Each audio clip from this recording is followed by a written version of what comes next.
pathway na kiria gikinyaniria mathomo ma beti Wangui na kiria kiheyanite githomo kuhetukira mubango wa tupepe to high school. Kuna lesbianism na gayism. Hasa boy child nimepata kuwa anapitia challenges nyingi. Mojawapo ni drug and substance abuse. Hasa upande tulio leo tumepata kuwa drugs ni nyingi sana. Ukiwasikiza wanasema kuwa wangependa lile jambo lisitishwe na kwa sababu linazamisha wana.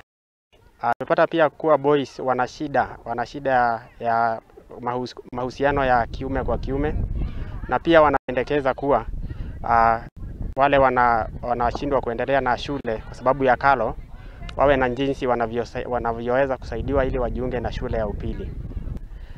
Kidogo wamesahulika nyuma. Unapata kuwa wasichana wanapata sauti kidogo kushinda wavulana, jambo ambalo si nzuri, kwa sababu nadhani ni vizuri tuweze kubalance yule mvulana kwa msichana, ili yule mvulana pia aweze kupata ground ya kuanza maisha. We are having the 4th cohort of the Tupepe to High School program. This is a program that seeks to assist students who are transitioning from primary to high school to just know what they're expecting, because we realize that many students do not really know what to expect when they are transitioning from primary to high school.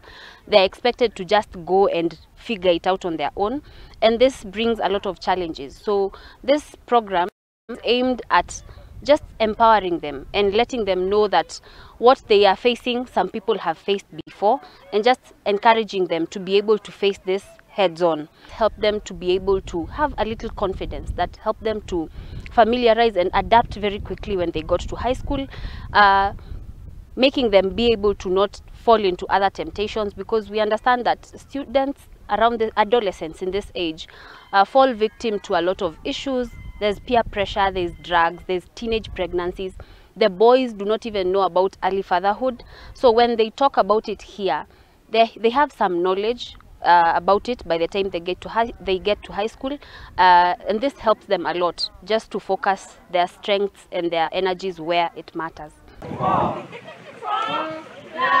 4 = 8.